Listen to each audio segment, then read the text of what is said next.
காதல் மழை சாரலிலே பாகம் 14. விடிஞ்சதும் கண்ணு விழிச்ச மீரா குருவை மெதுவாக விளக்கிட்டு எழுந்து போய் காலை வேலைகளை அவசர அவசரமா செஞ்சா. நிதானமா எழுந்த குரு இரவுல மீராவோட தூங்கியது நினைச்சு ஒரு சின்ன சிரிப்பு ஒண்ணு அவனுடைய உதட்டுல வந்துச்சு. எப்போதும் போல குளிச்சுட்டு மீரா செஞ்சு வச்ச உணவை சத்தமில்லாம சாப்பிட்டான் குரு. அலுவலகம் கிளம்பும் வரைக்குமே 2 பேரும் ஒருத்தர் நிமிர்ந்து கூட பார்க்கவே இல்லை, பேசிக்கவும் இல்லை. அமைதியா 2 பேரும் அவங்க வேலைய செஞ்சிட்டு இருந்தாங்க. ஏதோ ஒரு மோன நிலை இருவருக்குள்ளும் இருந்துச்சு. திடீர்னு குரு மீராவை கொஞ்சம் கடுப்பேத்துற விதமா பேச ஆரம்பிச்சான்.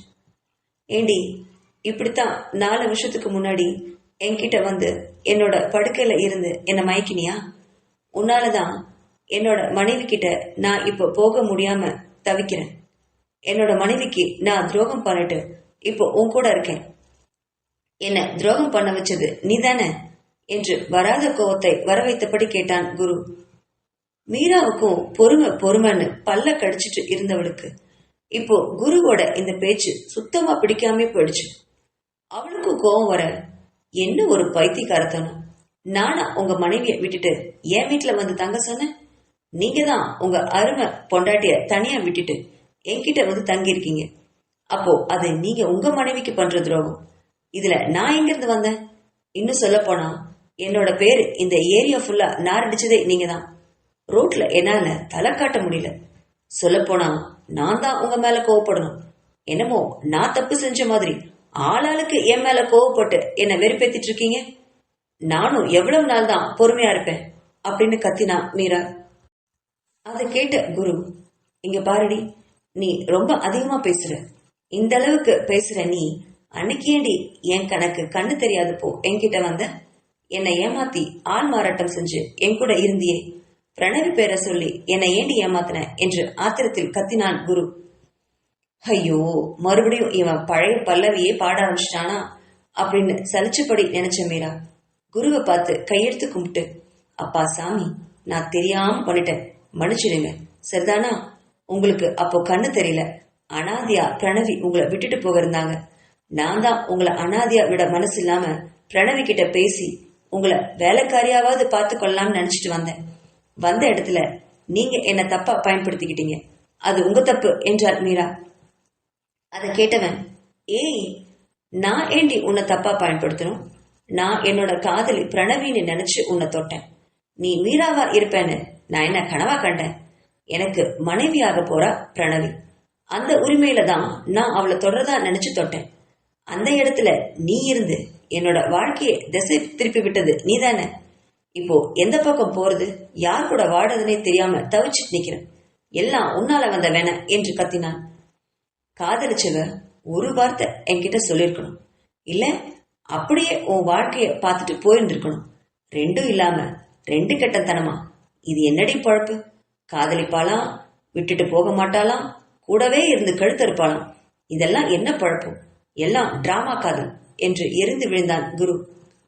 அவனுக்கு இரவுல மீரா கிட்ட குழந்தது நினைவுக்கு வந்துச்சு. அந்த கோபமும் சேர்ந்து இப்போ அவன் மேல திரும்பிட்டு இருந்துச்சு. அத மீராவும் உணராம இல்ல. ஆனாலும் தான் இப்போது தவறே செய்யாம இவன் திட்டிட்டு இருக்கிறத பார்த்து நம்ம வாங்கிட்டே இருக்கணுமான்னு நினைச்சா. அவ திருப்பி பேச ஆரம்பிச்சா மீரா. இங்க பாருங்க, கடைசியா சொல்றேன், என்ன உங்களால கல்யாணம் பண்ணிக்க முடியாது. எனக்கு உங்களை கல்யாணம் பண்ணிக்கிற ஆசையும் இல்லை. உங்க மனைவி பிரணவி கூடவே உங்க வாழ்க்கைய சந்தோஷமா வாழ்ந்துக்கோங்க. தயவு செஞ்சு என்ன தொல்லை பண்ணாம இந்த வீட்டை விட்டு வெளில போங்க. பாக்குறவங்க எல்லாம் என்ன ரொம்ப காரி துப்புறாங்க. என்னோட மானத்தையே இப்படி வாங்கிட்டு இருக்கீங்க. தயவு செஞ்சு உங்க வீட்டுக்கு போயிடுங்க. இல்லையா என்ன வேலையை விட்டு நீக்கிடுங்க. நான் எங்கேயாவது போயிடுறேன். யாருக்கும் தொல்லை இல்லாம, யார் கண்ணிலையும் படாம எங்கேயாவது ஒரு மூலையில போய் வாழ்ந்துக்கிறேன். இப்படி என் கூடவே இருந்து என்னோட மானத்தையே வாங்கி என்னோட வாழ்க்கையை கெடுத்துட்டு இருக்காதீங்க என்று தாங்க முடியாமல் கதறினாள் மீரா. அதை கேட்டவன், ஏண்டி, நான் தான் உன் வாழ்க்கையை கெடுக்கிறேனா? சரிடி, நான் இப்ப போயிடுறேன். நீ வேற எவனையாவது கல்யாணம் பண்ணிக்கிறியா? இல்ல நானே உனக்கு மாப்பிள்ளை பார்க்கவா? கல்யாணம் பண்ணிக்கிறியா சொல்லுடி என்று கேட்டான் குரு. அதுக்கு அவகிட்ட பதிலே இல்லை. குருவை தவிர வேற யார கல்யாணம் பண்ணிக்க முடியும்?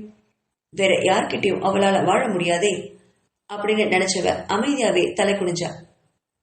அதை பார்த்தவன், தெரியுதுலடி குட்டிச்சாத்தா, உன்னால என்னை விடவும் முடியாது, என்னை மறக்கவும் முடியாதுன்னு. இப்போ என் நிலைமை யோசிச்சு பாருடி. பிரணவிய நான் என்னன்னு சொல்லி விலக்கி வைப்பேன்? அவளை கல்யாணமான நாள்ல இருந்து நான் தொட்டதே இல்லடி. எதனால தெரியுமா? எல்லாம் உன்னாலதான். உன்னை தொட்டு அனுபவிச்சுட்டேன். அந்த சுகத்தை பிரணவி கிட்டையும் நான் எதிர்பார்க்கிறேன். பிரணவிய தொடும்போது உன்னை தொடுற மாதிரி எனக்கு இல்லையே. என்னை என்னடி பண்ண சொல்ற? நம்ம 2 பேருமே இப்படி கடைசி வரைக்கும் சண்டை போட்டுட்டே இருக்க வேண்டியதுதான். என்ன சண்டை போட்டாலும் நானும் உன்னை விட போறதில்ல. நான் இங்கே தாண்டி இருப்பேன். இங்கேயும் எங்கேயும் போக மாட்டேன். என்னோட கண் பார்வையில தான் நீ எப்பவுமே இருக்க முடியும். என்னாலையும் பிரணவி விஷயத்துல ஒரு முடிவுக்கு வர முடியல. இப்போதைக்கு நம்ம 2 பேருக்கும் இதுதான் தண்டனை அப்படின்னு சொன்னவன், சீக்கிரமா ஆபீஸ்க்கு வந்து சேரு அப்படின்னு சொல்லிட்டு வெளியில போனான் குரு. குரு போனதுக்கு அப்புறம் எப்பவும் போல பேருந்துல அலுவலகத்திற்கு கிளம்பினா மீரா. அலுவலகத்திற்கு போய் சேர்ந்தவ குருவோட சீட்ல குரு இல்லாததை பார்த்து ஆச்சரியம் அடைஞ்சா. நமக்கு முன்னாடியே இவன் கிளம்பி போனானே, இந்நேரம் வந்திருக்கணுமே, எங்க இன்னும் காணோம் அப்படின்னு யோசிச்சவாறே தன்னோட வேலைகளை கவனிக்க ஆரம்பிச்சா மீரா. குரு வீட்டை விட்டு வெளியில போனவன் நேரா போனது அந்த டிடெக்டிவ் ஆபீஸ்க்கு தான். அங்க போய் பிரணவிய பத்தியும் மீராவை பத்தியும் எல்லா விஷயங்களையும் கேட்டு தெரிஞ்சுக்கிட்டான். பிரணவிய பத்தி அவங்க சொன்ன விஷயத்தை கேட்டவனுக்கு மிகப்பெரிய அதிர்ச்சியா இருந்தது. பிரணவி மற்ற ஆண்களுடன் தவறான தொடர்புல இருக்கிறது அவனுக்கு தெரிய வந்துச்சு. அது குறிச்சு அவனுக்கு சின்ன சங்கடம் வந்தாலும் பெருசா அவனை அது பாதிக்கவே இல்லை. ஏன்னா கணவனா இருந்து பிரணவிக்கு எந்த சந்தோஷத்தையும் நாம கொடுத்ததே இல்லை. அப்படி இருக்கும்போது அவ வழி தவறி போவதில் ஆச்சரியம் இல்லை. அவளுடைய குணத்துக்கு இது செய்யாம இருந்திருந்தாதான் அதிசயம் அப்படின்னு நினைச்சவனுக்குள்ள மிகப்பெரிய பாரம் இறங்கிய உணர்வு தான் வந்துச்சு. ஏன்னா பிரணவி நல்லவளா இருந்திருந்தா அவளை ஒதுக்கி வைக்கிறது ரொம்ப கஷ்டமா இருந்திருக்கும். ஆனா இப்போ பிரணவிக்கு பணம் தான் பெருசா படுது அப்படின்னு டிடெக்டிவ் ஆபீஸ் மூலம் தெரிஞ்சதுக்கு அப்புறம் அவனுக்கு ரொம்ப பெரிய நிம்மதியா இருந்தது. பணம் தானே, அவ எவ்வளவு கேட்டாலும் நம்ம கொடுத்துட்டு போயிடலாம். அவகிட்ட இருந்து நம்ம ஈஸியா விவாகரத்து வாங்கிடலாம். அவளும் நல்லபடியா வாழட்டும், நம்மளும் நல்லபடியா வாழலாம்னு நினைச்சுக்கிட்டே டிடெக்டிவ் அலுவலக நபர்களுக்கு பெரிய நன்றிய சொல்லிட்டு அங்கிருந்து கிளம்பினா குரு. ஆனா பிரணவி மிகப்பெரிய கேடு எண்ணம் கொண்டவள்னு குருவுக்கு அப்போ தெரியாம போச்சு. அவ மீராவியை கொல்றதுக்கு மிகப்பெரிய திட்டத்தை தீட்டிட்டு இருந்தா. இதை அறியாதவன் பிரணவிக்காக தன்னோட சொத்துல பாதி கொடுக்கறதுக்கும் தயாரா இருந்தான் குரு. அவனுக்கு இப்போ தேவை மீரா மட்டும்தான். அவனுக்கு மீரா கிடைச்சா அதுவே போதுமானதா இருக்கும். வேற இந்த உலகத்துல எந்த சொர்க்கமும் தேவையே இல்லை. பணம் தானே, அதை நாமே சம்பாதிச்சுக்கலாம் அப்படின்னு நினைச்சவன் இன்னும் 2 நாட்கள்ல பிரணவி கிட்ட இது குறித்து பேசணும்னு மனசெலவுல முடிவெடுத்துக்கிட்டு அலுவலகத்திற்கு கிளம்பி போனான் குரு. அலுவலகத்திற்கு கார்ல வரும்பொழுது பிரணவிய பத்தியும் மீராவை பத்தியும் யோசிச்சுக்கிட்டே வந்தான். இனி மீராவை சீக்கிரமா கல்யாணம் பண்ணிக்கணும். வெங்கட்டோட கல்யாணம் முடிஞ்சோன்னு பிரணவி கிட்ட இதை பத்தி பேசி நிரந்தரமா அவகிட்ட இருந்து விவாகரத்து வாங்கணும். மீரா கிட்ட தன்னோட காதலை வெளிப்படுத்தணும் அப்படின்னு எல்லாம் நினைச்சுக்கிட்டே காரை தன்னோட அலுவலகத்திற்கு விட்டான் குரு. அலுவலகத்திற்கு உள்ள வந்தவன் அவனுடைய அறைக்குள்ள மீரா அவன் வந்தது கூட தெரியாம மும்முரமா வேலை செஞ்சுட்டு இருந்தா. அவளை கூர்மையா பார்த்தபடி அவனுடைய இருக்கையில வந்து உட்கார்ந்தான் குரு. வந்து உட்கார்ந்தவன் மீராவை கூர்மையோட கவனிச்சான். அழகான காட்டன் புடவையில நீளமான கூந்தல படர விட்டபடி ஒரு சின்ன கிளிப்பை மட்டும் அதுல போட்டிருந்தா. அவருடைய கை விரல்கள் கம்ப்யூட்டர்ல விளையாடிட்டு இருந்தது. அந்த பிஞ்சு விரல்களை தொட்டு பார்க்க ஆசைப்பட்டான் குரு. இப்போ அவனுக்கு பெரிய நிம்மதி இருந்தது. இனி தன்னோட வாழ்க்கையில எந்த சிக்கலுமே இல்லை அப்படின்னு நினைச்சவனுக்குள்ள மீராவை கட்டி அணைச்சுக்கணும் போல ஆசை வந்துச்சு குருவுக்கு. சிறிது நேரம் கழித்து தனது வேலைகளை முடித்துக்கொண்டு திரும்பியவள் அருகில் குரு அமர்ந்திருந்ததை பார்த்து திடுக்கிட்டாள் மீரா. எப்போது இவன் இங்கு வந்தான்? அவன் வந்ததை நாம் பார்க்கவே இல்லையே என்று எண்ணியவள் நாளை வெங்கட்டிற்கு திருமணம். அதற்கு போவதற்கு இவனிடம் விடுமுறை கேட்க வேண்டுமே என்று நினைத்தபடி குருவை பார்த்து சார் என்று மெதுவாக அழைத்தாள்.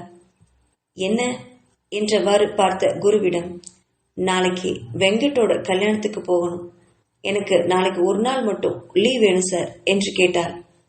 ஓ, நாளைக்கு தான் வெங்கட்டோட கல்யாணம் இல்லையா? அதுக்கு என்னையும் கூப்பிட்டுருக்காங்களே, நானும் போகணும்.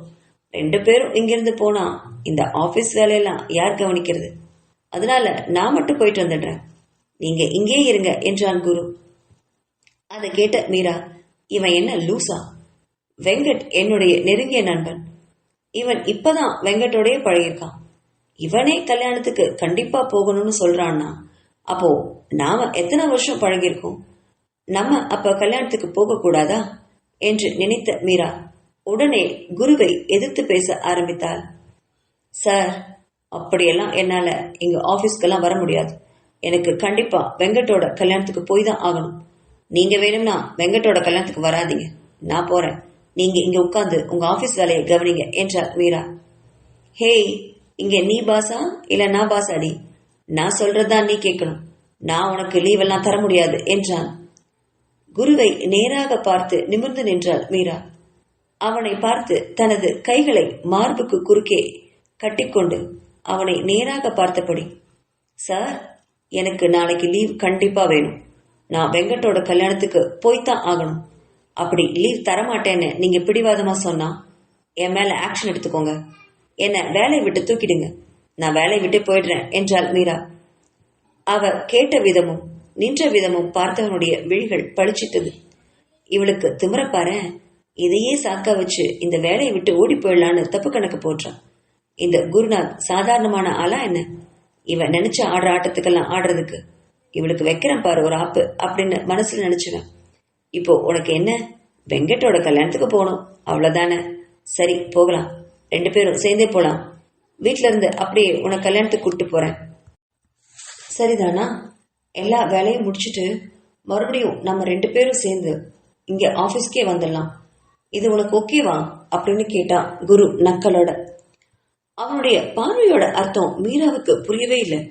இவன் ஏதோ உள்ளூர திட்டம் போட்டிருக்கானோ, இவனே அழைச்சிட்டு போறதா சொல்றானே, இதுல வேற ஏதாவது விஷயம் இருக்குமோ அப்படின்னு யோசிச்சுக்கிட்டே குருவை ஆராய்ச்சியோட பார்த்தா மீரா. அந்த பார்வையை கண்டவனுக்குள்ள சிரிப்பு பொங்கியது. திமிர் பிடிச்சவன் நம்மள எப்படி பாக்குற பாரு, இவ பார்த்தா நாம என்ன பயந்துருவோமா அப்படின்னு நினைச்சபடியே மீண்டும் அவளை கூர்மையா கவனிச்சான் குரு. குருவோட பார்வைய தாங்க முடியாத மீரா தலை குனிஞ்சபடி, சரிதான் சார், நாளைக்கு நீங்களே என்ன கூட்டிட்டு போங்க அப்படின்னு சொல்லிட்டு தன்னோட வேலையை கவனிக்க ஆரம்பிச்சா மீரா. சாயங்காலம் ஆனதும் குரு மீராவை பார்த்து, கிளம்பு, நம்ம வெங்கட்டுக்கும் சுமிக்கும் நாளைக்கு மேரேஜுக்கு கிஃப்ட் ஏதாவது வாங்கிட்டு அப்படியே வீட்டுக்கு போயிடலாம் அப்படின்னு சொன்னான். மீராவுக்குமே வெங்கட்டுக்கு என்ன கிஃப்ட் வாங்கலாம், இவன்கிட்ட எப்படி சொல்லிட்டு போக முடியும் அப்படின்னு எல்லாம் யோசிச்சுக்கிட்டே இருந்தவ குருவா கிஃப்ட் வாங்கலாம்னு சொன்ன உடனே அவ மனசுல நிம்மதி பெருமூச்சு வந்தது. குரு கூட போனா அவனுக்கு தேவையான கிஃப்ட அவன் வாங்கிக்கிட்டோம், நாம நம்ம அளவுல ஏதாவது ஒரு சின்ன பரிசு பொருளா பார்த்து வாங்கிக்கலாம் அப்படின்னு நினைச்சவ சரிங்க சார் போலாம் அப்படிங்கிற ஒரே வார்த்தையோட முடிச்சுட்டா. குருவுக்கு இது தாங்க முடியாத அதிசயமா இருந்தது. இவகிட்ட ஒரு விஷயத்த சொன்னா அதுக்கு ஆர்கியூ பண்ணே என்னோட உயிரை வாங்கிடுவா. இப்ப எதடானா கிஃப்ட் வாங்கலான்னு சொன்னா உடம்பே கிளம்பிட்டாளே. வெங்கட் மேல மீராவுக்கு இருக்கும் நட்புணர்வ அவனால இப்போ நல்லா புரிஞ்சுக்க முடிஞ்சது. குருவுக்குமே வெங்கட்டுக்கு பெரியதா ஏதாவது செய்யணும்னு நினைச்சுக்கிட்டே தான் இருந்தான். அவன் மீராவை இத்தனை வருஷம் பத்திரமா பாதுகாத்து வந்திருக்கான். அந்த நன்றி குருவுக்கு எப்பவுமே வெங்கட் கிட்ட இருக்கும்.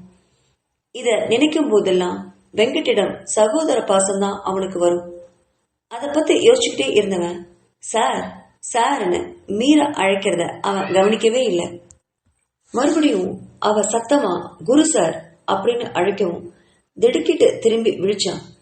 போலாமா சார், இப்பவே மணி 6:30 ஆயிடுச்சு, இனி கிஃப்ட் வாங்கிட்டு அப்புறம் வீட்டுக்கு போறதுக்கு ரொம்ப லேட் ஆயிடும் சார், கிளம்பலாம் என்றாள். சரி சரி என்று அவளை அழைத்து கொண்டு வெங்கட்டுக்கும் சுமிக்கும் அழகான மோதிரங்களை பரிசா வாங்கினான் குரு. அந்த அளவுக்கு மீராவுக்கு வசதி இல்லாதனால 2 பேருக்கும் சின்ன அளவிலான பரிசு பொருட்களை வாங்கினா மீரா. அத பார்த்த குரு, நீ எதுக்கு தனியா வாங்குற, அதான் நான் வாங்குறேனே, 2 பேரும் சேர்ந்து இதை கொடுத்துடலாம் என்றான் குரு. இல்ல சார், அது சரியா வராது. நீங்க தனியா கொடுத்துக்கோங்க, நான் தனியா கொடுத்துக்கிறேன் அப்படின்னு சொன்னவள விழி விரிச்சு முறைச்சு பார்த்தான் குரு. நீ எப்பவுமே இப்படித்தானா மீரா அப்படின்னு கேட்டான் திடீர்னு. இவன் என்ன திடீர்னு இப்படி கேட்கிறானே அப்படின்னு விழிச்சுக்கிட்டு குருவை பார்த்தா மீரா. இப்படித்தான்னா எப்படி சார்? எப்படி இருக்கேன்? நான் நல்லா தானே இருக்கேன் என்றாள் மீரா. அது இல்லடி, நான் என்ன சொன்னாலும் அதுக்கு எதிர்வாதம் பேசாம உன்னால இருக்கவே முடியாதா? வாழ்க்கை ஃபுல்லா நீ என் கூட இப்படியே தான் ஓட்ட போறியா? முடியலடி. ஏண்டி என்ன சாவடிக்கிற அப்படின்னு திட்டியபடி கார்ல வேகமா ஏறி காரை ஸ்டார்ட் பண்ணான். பின்னாடியே வந்த மீரா குருவுக்கு பக்கத்துல கார்ல உட்கார்ந்தா. அவ உட்கார்ந்ததும் கோவமா காரை ஸ்டார்ட் பண்ணி வேகமா அவங்களுடைய வீட்டுக்கு போனான் குரு. விடிஞ்சதும் வெங்கட்டோட கல்யாணத்துக்கு கிளம்பிட்டு இருந்தா மீரா. அப்போ தன்னோட அரைக்கதவை தட்டினபடி உள்ள நுழைஞ்சான் குரு. அப்பதான் குளிச்சுக்கிட்டு தன்னோட உடைய மாத்திட்டு இருந்தா மீரா. அத பார்த்தவன் ஒரு வினாடி மலைச்சு போய் அப்படியே நின்னுட்டான். அவளுடைய பெரிய டவல் மேல மூடி இருக்க, குளிச்ச தலை ஈரமா முடிகளை படர விட்டபடி அவ நின்னுட்டு இருந்த கோலம் அவனை ஒரு வினாடி அசைச்சு பார்த்தது. தலையில ஈரம் சொட்ட சொட்ட பாதங்கள் வெள்ளை தாமரைகளாக தெரிய அதுல தன்னையே இழந்தான் குரு. இப்படி தன்னையே வீழ்ச்சி பார்த்துட்டு இருக்கிறத கவனிச்ச மீரா தன்னோட கைகளை மார்புக்கு குறுக்க கட்டிக்கிட்டு அவனுக்கு முதுக காட்டிக்கிட்டு திரும்பி நின்னா. மெதுவா மீராவோட பக்கத்துல வந்தவன் அவளை மெதுவா தான் பக்கம் திருப்பினான். அவனுடைய தொடுதல்ல முகம் சூடாகி சிவந்த மீரா அவனுடைய முகத்தை குருவோட மார்பிலேயே பொதிச்சுக்கிட்டான். அந்த வினாடி தன்னையே மறந்தான் குரு. அவளை மேலும் தன்னுடையவளாக ஆக்கிக்கொள்ள நினைச்சான் குரு. அவளை மெதுவா தூக்கிட்டு போய் படுக்கையில அவளை படுக்க வச்சவன் அவ மேல இருந்த டவலை உருவி கீழே போட்டான். அவளுடைய உடல் அழகுல மெய்மறந்து பார்த்துட்டு இருந்தான் குரு. அந்த பார்வையோட தாக்கம் தாங்க முடியாம முகத்தை மூடிக்கிட்டா மீரா. அதுக்கு மேல குருவால பொறுக்கவே முடியல. அவளை அணுவணுவா ரசிக்க ஆரம்பிச்சான். அவனுடைய தொடுதல்ல தன்னை இழந்திருந்தா மீரா. எத்தனையோ நாட்கள் அவனை நினைச்சு ஏங்கியிருக்கான். இப்போ அவன் தன்னுடைய படுக்கையில தாமேல இருக்கிறத நினைச்சு அவளால அந்த உணர்வை தாங்கவே முடியல. மேலும் அவனை இறுக்கமா அணைச்சுக்கிட்டா மீரா. அதுக்கப்புறம் அங்க என்ன நடந்ததுன்னு ரெண்டு பேருக்குமே புரியல. கடல் அலைகள் கரையில மீண்டும் மீண்டும் மோதுறது மாதிரி மீராவையே தொடர்ந்து அவன் நாடிக்கிட்டே இருந்தான் குரு. அவனுடைய செயலை தாங்க முடியாத மீரா சுகத்தாலையும் வலியாலும் துவண்டு போனான். தன்னை கட்டுப்படுத்திக்கவே முடியாத குரு மீண்டும் மீண்டும் மீராவே நாடி அந்த விடியற்கால பொழுத தன்வசமாக்கிக்கிட்டான் குரு. எல்லாம் முடிஞ்சு குரு எழுந்து நிற்கவும் மீராவுக்கு அப்பதான் சுயநினைவே வந்துச்சு. ஐயோ, நாம ஏன் இப்படி நடந்துகிட்டோம் இவங்கிட்ட அப்படின்னு தன்னையே நடந்துகிட்டா. ஏற்கனவே இவன் அன்னைக்கு அவன்கிட்ட படுக்கையில இருந்தத இன்னைக்கு வரைக்கும் தவறா பேசி அவளை குத்தி கொதறிட்டு இருக்கான். இப்பவும் நாம அவனுடைய தொடுதல்ல நெகிழ்ந்து போய் அவனுக்கு எல்லா விதத்திலையும் இடம் கொடுத்திருக்கோம். இப்போ அவன் தன்னை பத்தி என்ன நினைப்பானோ, இன்னும் என்னெல்லாம் தன்னை பத்தி கேவலமா பேச போறானோன்னு நினைச்சவளுக்கு கோவமும் அழுகையும் ஒண்ணு சேர வந்துச்சு. இத்தனை நாள் பொறுமைன்னு இருந்ததெல்லாம் இப்ப போய் துளி கூட அவகிட்ட இப்ப பொறுமை இல்லை. அதனால வார்த்தைகளை விட ஆரம்பிச்சா மீரா. எழுந்து நின்ன குருவை பார்த்து, சீ, இப்படி எல்லாம் என்கிட்ட நடந்துக்க உங்களுக்கெல்லாம் வெக்கமா இல்லையா? உங்களுக்கு தான் கல்யாணம் ஆயிடுச்சுல, வீட்டுல பொண்டாட்டின்னு ஒருத்தர் இருக்கால, அப்படி இருக்கும்போது இன்னொரு பொண்ணோட இப்படி படுக்கையில் இருக்க உங்களுக்கு அசிங்கமா இல்லையா அப்படின்னு வார்த்தைகளை கொட்டினா மீரா. அதை கேட்ட குருவுக்கு இவ்வளோ நேரம் இருந்த அந்த சந்தோஷம் வடிஞ்சு போயிருந்தது. திருப்பி மீராவை கொதறிவிடும் கோபத்துல, ஏண்டி, நான் தான் ஆம்பளை, உன்னை அந்த கோலத்துல பார்த்ததும் மயங்கி தொட்டுட்டேன். நீ குடும்பத்து பொண்ணுதானே, ஒரு ஆம்பளை தொடரானே அவனை தட்டி விடணும்னு உனக்கு தோணுச்சாடி? நீயும் சேர்ந்துதானடி என் கூட சந்தோஷமா இருந்த. இப்ப என்னமோ பத்திரி மாதிரி பேசுற? ஆமாண்டி, எனக்கு கல்யாணம் ஆயிடுச்சுதான், பொண்டாட்டி வீட்டுலதான் இருக்கான். யாரு இல்லைன்னு சொன்னா? 4 வருஷத்துக்கு முன்னாடியும் பிரணவி என்னோட காதலியாகத்தானே இருந்தா. அப்ப உனக்கு பிரணவிக்கு துரோகம் பண்றோம்னு தோணலையா? இப்ப மட்டும்தான் உனக்கு பிரணவி ஞாபகம் வந்துச்சா இங்க என்று கேட்டான். உனக்கு என்னோட பிரணவி எவ்வளவோ மேல் தெரியுமாடி அப்படின்னு சொல்லி மீராவை மறுபடியும் கடுப்பேத்தினான் குரு. எத்தனை வருஷம் அவளை தொடாம வச்சிருந்தேன் தெரியுமா? இப்ப வரைக்கும் எனக்காக காத்துட்டு இருக்கா. ஆனா நீ எனக்காக காத்துட்டு இருக்கிற பொறுமை கூட உனக்கு இல்ல. 4 வருஷத்துக்கு முன்னாடி நீயா வந்த, நீயா பழகின, நீயா படுத்த, நீயா போயிட்ட. அதை நினைச்சு நீ தாண்டி வைக்கப்படணும். நான் ஏண்டி வைக்க போனோம் அப்படின்னு வார்த்தைகளை கொதறினா குரு. அதை கேட்ட மீராவுக்கு அவன் பேசின வார்த்தைகளை தாங்க முடியாம, தயவு செஞ்சு இந்த ரூமை விட்டு வெளில போயிடுங்க, என் கண்ணு முன்னாடி நிக்காதீங்க, என்ன ஆனாலும் உங்க கூட இனி நான் இருக்கவே மாட்டேன், இந்த வீட்டை விட்டு வெளில போங்க, இல்ல நான் போயிடுறேன் அப்படின்னு கத்தினா மீரா. என்னடி சொன்ன அப்படின்னு கோவத்துல மீரா பக்கத்துல வந்து அவளை ஓங்கி பலார்னு அடிச்சான். இந்த வீட்டை விட்டு நீ போறியா? இங்க பாருடி, 4 வருஷத்துக்கு முன்னாடி என்கிட்ட பழகிட்டு ஓடி போனியே, அதே மாதிரி இந்த தடவையும் என்னை விட்டு ஓடி போலான்னு கனவு கூட காணாத. அந்த நிமிஷமே உன்னை கொன்னுடுவேன். வாழ்ந்தா 2 பேரும் ஒன்னா வாழலாம், செத்தா 2 பேரும் ஒட்டுக்கா செத்து போயிடலாம். இதான் என்னோட முடிவு. சே, நான் இந்த ரூமுக்குள்ள வந்ததுக்கு காரணமே வெங்கட்டோட கல்யாணத்துக்கு உனக்கு ஆசையா உனக்கே தெரியாம ஒரு புடவை எடுத்திருந்தேன். அதை உன்கிட்ட கொடுக்கலாம்னு தாண்டி வந்தேன். ஆனா இங்க வந்ததுக்கு அப்புறம் உன்னோட அழகுல மயங்கி இப்போ அசிங்கப்பட்டு நிக்கிறேன் அப்படின்னு கோவத்தோடையும் வருத்தத்தோடையும் கூறிய குரு தான் பக்கத்துல இருந்த புடவைய அவ பக்கத்துல எடுத்து வீசினான். இதோ பாருடி, இதுதான் உனக்கு கடைசி சான்ஸ். உனக்கு நான் வேணும்னு நினைச்சா இந்த புடவை கட்டிட்டு வெளிலவா, நான் வேண்டான்னு நினைச்சா நீ வேற எந்த புடவைனாலும் கட்டிட்டு வெளியில வா, எனக்கு அதை பத்தி கவலை இல்லை அப்படின்னு சொன்னான். நான் வாங்கி கொடுத்த புடவையை கட்டிட்டு வெளில வந்தேனா இனி நம்ம வாழ போற வாழ்க்கை சந்தோஷமா இருக்கும். நீ வேற புடவை கட்டிட்டு வெளில வந்தேனா இனி நம்ம வாழ போற வாழ்க்கை நரகமா இருக்கும். ஆனாலும் உன்னை விட்டு என்னைக்கும் எங்கேயும் போக மாட்டேன், அதை மட்டும் எப்பவும் மறந்துடாத அப்படின்னு சொன்னவன் இனி முடிவு உன் கையில தான் அப்படின்னு சொல்லிட்டு அந்த அறையை விட்டு வேகமா வெளியே போனான் குரு. குரு வெளியில போனதும் தான் பக்கத்துல அவன் வீசின புடவையை எடுத்து கையில பார்த்தா மீரா. அதை கட்டிக்கொள்ளணும் தான் அவளுக்கும் ஆசை. ஆனா அவனுக்கு எவ்வளவு தன் மேல வெறுப்பும் கோபமும் இருந்தா அந்த புடவைய கையில கொடுக்காம வீசி எரிஞ்சிருப்பான். இவன் என்ன அவ்வளவு கேவலமான பிறவியா? இவன் வீசி அடிச்சா அதை சுயமரியாதையே இல்லாம கட்டிட்டு அவன் முன்னாடி பல்ல இழிச்சிட்டு நிக்கிறதுக்கு.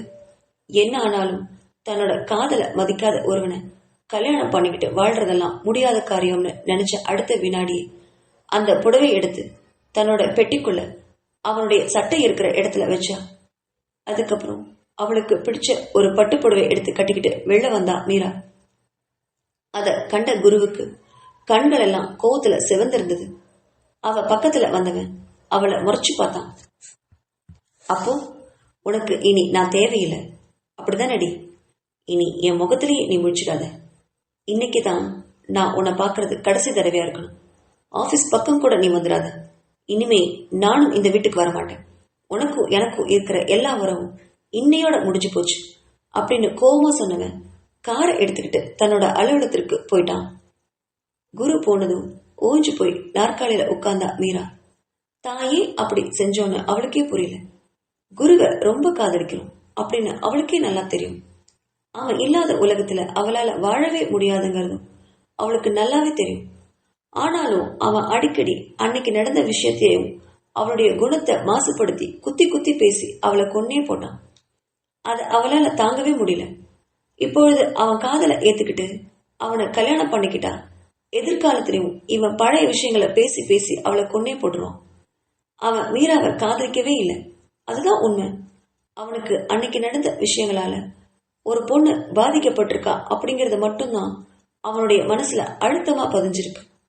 அந்த பொண்ணுக்கு நல்லது பண்ணணும்னு மட்டும்தான் நினைக்கிறானே தவிர காதல் எல்லாம் இல்லவே இல்லை. அதனாலதான் தன்னை கல்யாணம் பண்ணிக்க சொல்லி நினைக்கிறான்.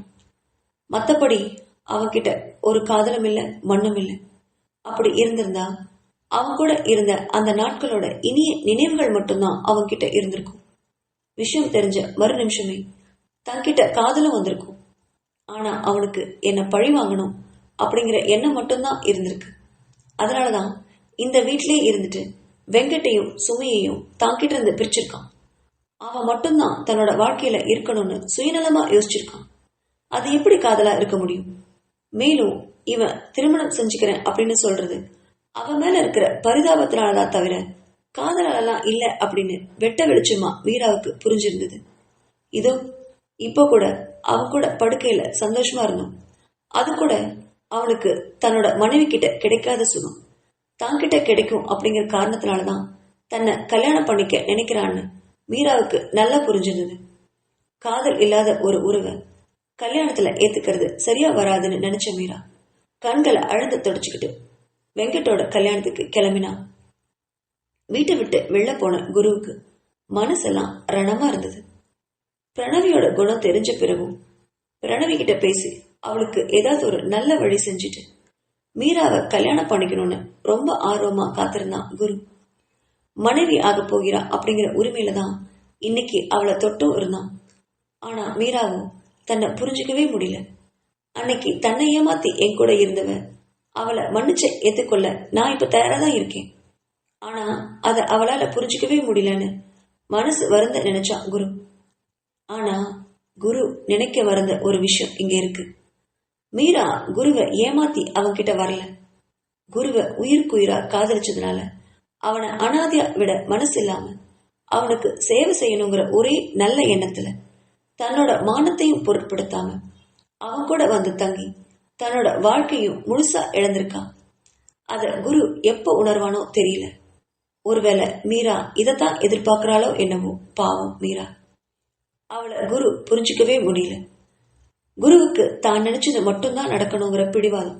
அதனாலதான் மீராவை தான்கிட்டயே வச்சுக்கணும்னு நினைக்கிறான். அழுததெல்லாம் தெரியாம இருக்க முகத்தை அழுந்த கழுவிக்கிட்டு சின்ன மேக்கப்போட வெங்கட்டோட கல்யாணத்துக்கு கிளம்பினா மீரா. அங்க சுமியும் வெங்கட்டும் கழுத்துல மாலையோட ரெஜிஸ்டர் ஆபீஸ்ல அவங்களுக்காக காத்துட்டு இருந்தாங்க. அலுவலகம் போன குரு மனசு பொறுக்காம வெங்கட்டோட கல்யாணத்துக்கு வந்திருந்தான். அங்க மீராவை பார்த்தவன் அதிர்ச்சி உற்றான். ஏன்னா அவ கட்டியிருந்த புடவை குரு எடுத்து தந்த புடவை. அதை கண்டவனுக்குள்ள கோவமும் காதலும் ஒன்னு சேர வந்துச்சு. இந்த குட்டிச்சாத்தானுக்கு என்ன டார்ச்சர் பண்றதே வேலையா போச்சு. இந்த புடவைய அப்பவே கட்டியிருந்தான்னா என்னோட மனசு எவ்வளவு சந்தோஷப்பட்டிருக்கும். இவ்வளவு சண்டைக்கு அங்க அவசியமே இருந்திருக்காது. என்ன கொல்றதுன்னே இவ பிறவி எடுத்திருப்பா போல இருக்கு.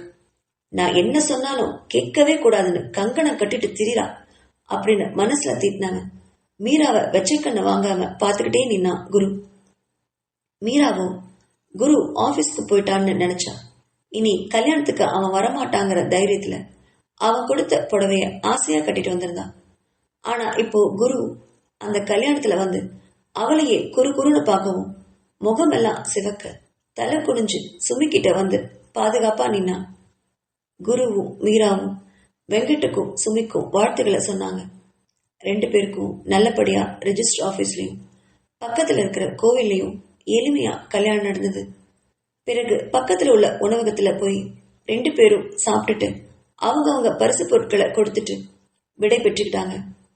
திருமணத்துக்கு அதிகமா யாரையுமே கூப்பிடல அவங்க. வெங்கட் சுமியோட அலுவலக நண்பர்கள் மட்டும்தான் இருந்தாங்க. கல்யாணம் முடிஞ்சு மீரா கிளம்ப நினைக்கவும் அவளை தடுத்து நிறுத்தினான் குரு. எங்க வீட்டுக்கு தானே போற, வா நானும் வரேன், நம்ம 2 பேரும் சேர்ந்தே போகலான்னு சொன்னான் குரு. அவனை விழி விரிச்சு பார்த்தா மீரா. நீங்க தான் வீட்டுக்கு வரமாட்டேன்னு சொன்னீங்களே, இப்போ மறுபடியும் வரேன்னு சொல்றீங்க? வேணாம் சார், நான் தனியாவே போய்க்கிறேன், நீங்க உங்க வீட்டுக்கு போங்க என்றார். அவர்கள் பேசிக் கொண்டிருப்பது நடு ரோட்ல. அவனுடைய கார் அருகில நின்னுட்டு மீராவை அழைச்சிட்டு போக நினைச்சிருந்தான் குரு. ஆனா அவளோ கார்ல ஏற மறுத்து நீங்க உங்க வீட்டுக்கு போங்கன்னு சொல்லிட்டு இருந்தா. அவளை ஓங்கி அடிக்கணும் போல தோணுச்சு குருவுக்கு. அந்த எண்ணத்தை பல்ல கடிச்சுக்கிட்டு சமாளிச்சுவேன். இங்க பாருடி, நம்ம நிக்கிறது நடு ரோடு. இங்க உன்னோட விதண்டாவாதத்தை பண்ணிட்டு என்னால நிக்க முடியாது. ரோட்ல போறவங்க வரவங்க எல்லாம் உன்னையும் என்னையும் ஒரு மாதிரி பாக்குறாங்க. சீக்கிரமா வந்து வண்டியில ஏறு. எனக்கு நேத்திலிருந்து சரியா தூக்கமே இல்லை. நானும் ஆபீஸ்க்கு போகல, வீட்டுக்கு தான் வரேன். என்கிட்ட வாக்குவாதம் பண்ணி என் எரிச்சலை கிளப்பாத, தயவு செஞ்சு வண்டியில ஏறு என்றான் குரு. மீராவுக்குமே ரொம்ப சோர்வா இருந்துச்சு. நேற்று இரவும் சரியா தூங்கல. காலையில இவன் படுத்தின பாட்டுல உடல் எல்லாம் வலி உயிர் போச்சு. எப்படா வீட்டுக்கு போய் படுக்கலான்னு தான் இருந்தா மீரா. அதனால வேற ஒண்ணும் பேசாம குருவோட கார்ல ஏறி உட்கார்ந்தா. அவனுக்கும் இப்போ எதிர் சண்டையிட விருப்பமில்லை. அமைதியோட அவங்களோட வீட்டுக்கு போனாங்க. 2 பேரும் கார்ல போகும்பொழுது மீராவை ஓரக்கண்ணால ரசிச்சபடியே வந்தான் குரு. அவன் வாங்கி கொடுத்த புடவையில தேவலோக ரதி மாதிரி இருந்தா மீரா. மேக்கப் எதுவுமே இல்லாம அழகான முகம், இயற்கையாகவே சிவந்த உதடுகள், அவனுடைய மென்மையான உடல்னு அவனுடைய நினைவுகள்ல மீரா அழுத்தமா பதிஞ்சிருந்தா. அவன் வாங்கி கொடுத்த புடவையில அவ கட்டுவான்னு அவ எதிர்பார்க்கவே இல்லை. இதுக்கு என்ன அர்த்தம்? தன்னை கல்யாணம் பண்ணிக்க அவ சம்மதிக்கிறான்னு தானே அர்த்தம். ஆனா அத அவன் சொல்லும் போதே கட்டாம அவன் இல்லாதப்போ கட்டி வெறுப்பேத்திட்டு இப்போ கட்டிக்கிறது தான் எந்த விதத்துல நியாயம்னு அவளுக்கு புரியவே இல்லை. மனசுல கேள்விகளை கேட்டே வந்தான் குரு. வீட்டுக்கு வந்ததும் அவளுடைய அறையை நோக்கி போனவளை கையை பிடிச்சு நிறுத்தினான். என்ன அப்படிங்கிற மாதிரி மீரா பார்க்க, மற்றொரு கையால அவளுடைய உடையை சுட்டி காட்டி, இது நான் உனக்கு வாங்கி கொடுத்த புடவை தானே, அப்போ நான் சொல்லும் போது கட்டாம இப்போ ஏண்டி கட்டிட்டு வந்த என்று கேட்டான் குரு. அந்த கேள்வியில தன்னோட உதடுகளை அழுந்த மூடிக்கிட்டு எதுவும் பேசாம அமைதியா நின்னா மீரா. வாயை திறந்து பேசேண்டி குட்டிச்சாத்தான், என்ன சாவடிக்கிறதுன்னு முடிவு பண்ணிட்டியா?